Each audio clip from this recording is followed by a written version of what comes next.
दीदी, याद तो है ना, कल माँ का श्राद्ध है। हमने बड़ी पूजा रखी है उनकी आत्मा की शांति के लिए, इसीलिए आपको सहपरिवार के साथ आना ही है। रूही अपनी ननद कोमल को फ़ोन पर कहती है। तभी कोमल उसकी भाभी को बोली, मैं नहीं आ सकती, आपको तो पता ही है कि उनको छुट्टी नहीं मिलेगी। अरे दीदी, ऐसे कैसे? माँ की जमाई और बेटी उनके श्राद्ध में नहीं आएंगे तो उनको शांति कैसे मिलेगी? इसीलिए आपको आना ही पड़ेगा, बाकी मुझे कुछ नहीं पता। इतना बोलकर रूही ने फ़ोन रख दिया। इधर कोमल पुरानी यादों में खो गई। जब उसके पापा की मृत्यु हो गई थी तभी कोमल अपने मायके गई हुई थी। कोमल को माँ बोली, बेटा तुम्हारे पापा मुझे छोड़कर अकेले ही चले गए, पता नहीं अब किसके आधार पर छोड़कर गए। माँ कोमल के गले लगकर रो रही थी। तब कोमल बोली, ये सब लोग तो है ना, भैया भाभी बच्चे, तो चिंता क्यों करती हो? कोमल कई दिनों तक अपनी माँ के पास रहकर आई थी, लेकिन हमेशा ज़्यादातर फ़ोन पर बोलना होता था, कभी कॉल पर तो कभी वीडियो कॉल पर बोलना होता था। बेटा क्या बनाया तूने? एक दिन तो माँ ने वीडियो कॉल पर पूछा, माँ आलू की सब्जी और रोटी बनाई है। कोमल ने जवाब दिया। माँ बोली, अरे वाह। सब्जी का नाम सुनते ही माँ की आंखों में एक अलग ही चमक देखने को मिली जो कोमल को दिखी। तभी कोमल माँ को बोली, माँ तुम्हें खाने का मन हो रहा होगा तो भाभी को बोलो बना कर दे। कोमल हंसते हुए माँ से बोली। तभी माँ बोली, नहीं नहीं, अभी इस उम्र में आलू कहाँ पचते हैं, मैं तो ऐसे ही बोल रही थी।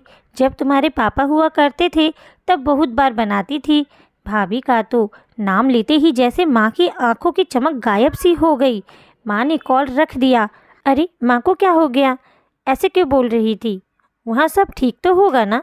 कोमल अपने आप से बातें कर रही थी। ऐसे बहुत बार खाने की बातों पर बातचीत होने पर माँ की आंखों का भाव बदल जाता, लेकिन ऐसा क्यों था वो समझ नहीं पाई। लेकिन इसके पीछे का राज उसके समझ में आया जब वह छुट्टियों में 2 दिन के लिए मायके गई थी।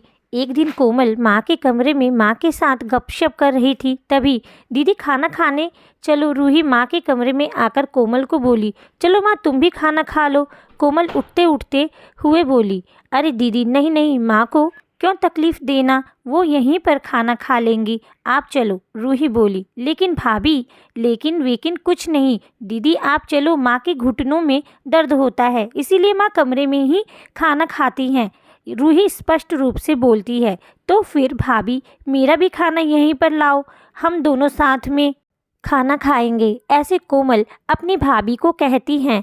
इस पर रूही कुछ नहीं बोल पाई, लेकिन कोमल को साफ तरीके से समझ में आ गया कि रूही को ये सब पसंद नहीं आया। वह चुपचाप वहाँ से निकल गई और थाली में पूरी सब्जी, रायता, अचार लेकर आई और माँ के लिए खिचड़ी। माँ ये क्या है, तुम ये सब नहीं खाने वाली हो क्या?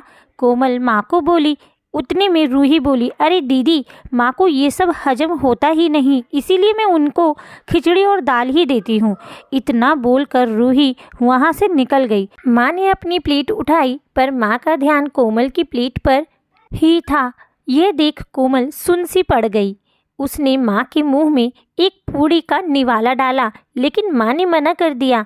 तब कोमल ने अपनी माँ की आंखों में वही भाव देखा था जो वीडियो कॉल पर देखा था। पता नहीं भाभी का डर था या लड़की के निवाले का मोह था। तब भी कोमल ने पूरा खाना माँ को खिलाया और खुद खिचड़ी खाने लगी। 2 दिन कोमल वहीं पर थी और कोमल माँ को उसकी प्लेट का खाना खिलाती और खुद खिचड़ी खाती। ऐसे 2 दिन तक चला। माँ के बहुत मना करने के बाद भी कोमल मात्र जिद में माँ को खाना खिलाती थी। वह बोली, भैया मैं कुछ दिन के लिए माँ को अपने घर ले जाती हूँ। घर जाने से पहले कोमल ने अपने भाई तन्मय को पूछा। वह बोला, क्या तुम्हारा दिमाग खराब हो गया है? लोग क्या कहेंगे? बेटा माँ को तकलीफ़ देता होगा इसीलिए माँ अपनी बेटी के घर रहती है। तन्मय गुस्से में बोला, अरे बाबा सही तो बोल रहा है वह, माँ बेटी के घर जाती है क्या भला? तू आराम से जा अपने घर, मेरी चिंता मत कर, मैं यहाँ खुश हूँ। बेटी की बातें सुनकर माँ बोली। कोमल ने बहुत जिद की लेकिन माँ बेबस थी। कोमल उदास मन से अपने घर वापस आई। कुछ दिनों बाद खबर आई कि माँ अब नहीं रही। इस खबर ने सब कुछ खत्म कर दिया था। कोमल को पता था कि माँ कितनी तकलीफ़ से गुजरी, लेकिन माँ को दूसरा लड़का नहीं था बल्कि एक लड़की थी, इसीलिए वह कुछ नहीं कर सकती थी। कोमल अकेले ही माँ के श्राद्ध में आई। आज माँ के श्राद्ध में 56 तरह के भोग बनाए गए। सब लोग मज़े से खा रहे थे। लोगों ने रूही और तन्मय की वाहवाही करने में कोई कसर नहीं छोड़ी। दुनिया में सबसे अच्छा बेटा और सबसे अच्छी बहू कह रहे थे उन्हें। माँ के गुजर जाने के बाद इतना विचार कर रहे हैं, तो माँ जिंदा थी तब कितनी सेवा की होगी दोनों ने। कोमल दुखी होकर माँ की तस्वीर की तरफ देख रही थी।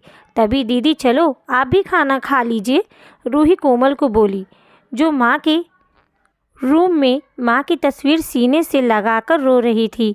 वह बोली, नहीं भाभी, मुझे नहीं खाना। लेकिन क्यों? आप नहीं खाना खाओगे तो माँ की आत्मा को कैसे शांति मिलेगी? रूही कोमल को बोली, भाभी, जिस खाने के लिए मेरी माँ जब जिंदा थी तब तरसती थी, उसे मरने के बाद दे रहे हो तो वो कैसे तृप्त होगी? सोच कर देखो। एक बार आज आपने पकवानों का ढेर लगाया है। माँ जिंदा थी तब आपने उनकी मनपसंद खाने के 2 निवाले खिलाए होते तो माँ वैसे भी तृप्त हो चुकी होती। वही माँ का असल में श्राद्ध कहलाता। ये जो भी हो रहा है वह सिर्फ एक दिखावा है। इसकी वजह से माँ कैसे तृप्त हो पाएगी?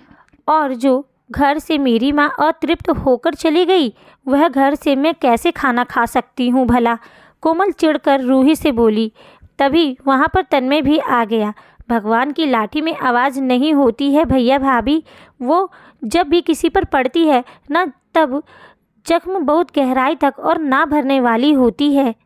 आप भी 2 बच्चों के माता पिता हो, लेकिन मैं भगवान से दुआ ज़रूर करूँगी कि आप जब तक ज़िंदा हो तब तक आपको अतृप्त ना रखे। माँ ने तो अपना वनवास भोगकर कहीं नया जन्म ले लिया होगा, लेकिन आपकी ज़िंदगी बहुत बड़ी है। कोमल ये सब बोलकर माँ की तस्वीर को लेकर चली गई। पीछे रूही और तन्मय की गर्दन शर्म से झुक गई। दोस्तों, माँ बाप जिंदा हैं तब तक उनकी सेवा करना, उनकी हर इच्छा पूरी करना, वही उनका असली श्राद्ध होता है। उनकी मृत्यु के बाद कितने भी 56 भोग बनाए, सब व्यर्थ है। आपको ये कहानी कैसी लगी? कमेंट करके अपने विचार ज़रूर बताइएगा। वीडियो को लाइक करिएगा, चैनल को सब्सक्राइब करिएगा, शेयर करिएगा। कहानी सुनने के लिए धन्यवाद।